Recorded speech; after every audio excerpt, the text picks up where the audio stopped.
Alright, Trickers and Trekkers, time for the penultimate episode review of the day with Cause and Effect. The viewer is shown through the episode that the Enterprise is caught in a time loop, referred to in universe as a temporal causality loop.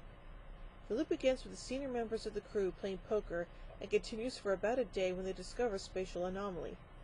While studying the anomaly, a ship suddenly emerges from it, and though Captain Jean-Luc Picard takes Lieutenant Commander Data's advice over Commander William T. Riker's for avoiding a collision, the new ship clips the warp nacelle, causing a critical failure and the destruction of the Enterprise moments later, at which point the loop restarts. Initially, the crew are unaware of the loop.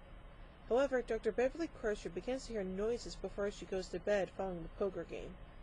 Having sense of deja vu during the poker game and able to predict the cards Data will deal during a subsequent loop, Crusher takes a tricorder with her to a room, records the voices, and later analyzes them to discover they are the panic commands and broadcasts of the crew. The senior staff work out that they are stuck in the loop. The voices they are hearing are those of themselves from the previous loop just prior to the destruction of the ship.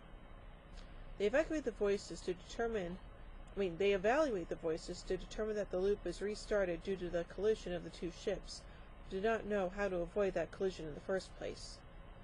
They suggest that his positronic brain can be used to send a short message to himself in the next loop, which may help them to avoid the collision. When they arrive at the anomaly, and after the collision, Data sends the message.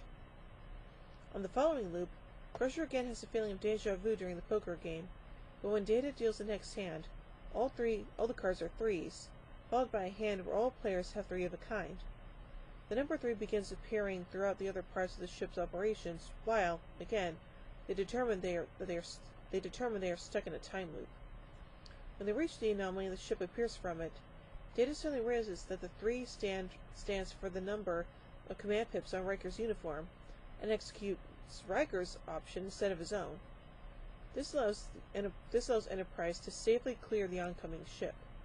The anomaly disappears and the time loop ends, and the crew realize that they have been trapped in the loop for over 17 days, while the other ship, the USS Bozeman, has been missing for over 90 years. Jeez! Picard welcomes the Bozeman's crew to the 24th century.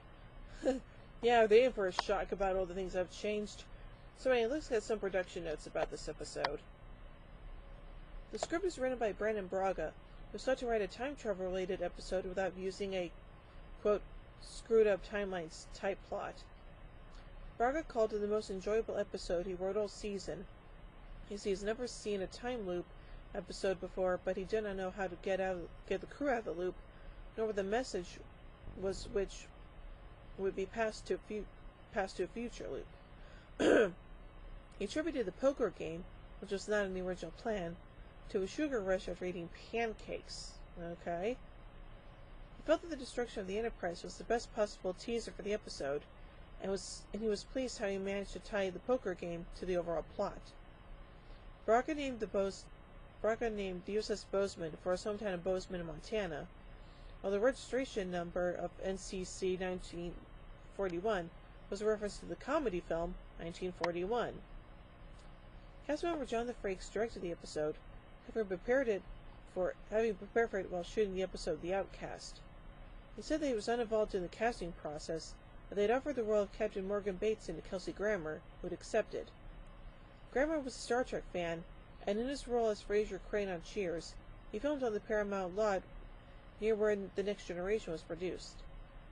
Frakes found it a challenge to film the same scenes with the same dialogue over and over, but in a way which made them look different. Marvin V. Rush, the director of photography, worked with cameraman Waverly Smothers to develop an attachment for a camera using a bungee cord, which allowed for a different style of shooting. Frakes also worked while at home, planning out shots in order to ensure that there was a variety to each loop. Executive producer Rick Berman had made it clear that Frakes could not reuse footage and show in each loop needed to be filmed fresh, in order to prevent the episode from looking like a clip show. And I don't think we need any more of those in this show. Several changes took place to the script because of filming and casting difficulties. The crew planned to make the USS Bozeman a Star Trek The Original Series era Constitution-class ship, similar to the original Enterprise. However, No model was available to use, and the costs in creating a new one, along with costumes and props, was prohibitive enough that the plan was scrapped.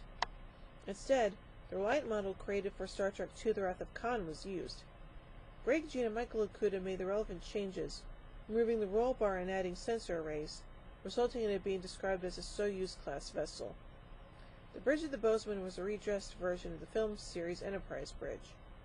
It was then intended to get Kirstie Alley in a cameo role behind Grammer in the USS Bozeman shots, reprising her role as Lieutenant Savick from the movie The Wrath of Khan, but could not do so due to scheduling difficulties. Rob Legato organized large-scale miniature effects for the episode on Set 10, with large-scale, below-detailed versions of the Enterprise created along with just nacelle models for the Bozeman to collide with.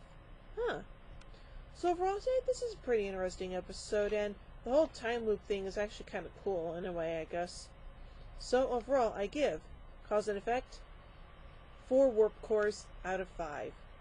Well, join me soon for the final episode review of the day with The First Duty. So, until then, live long and prosper, everybody.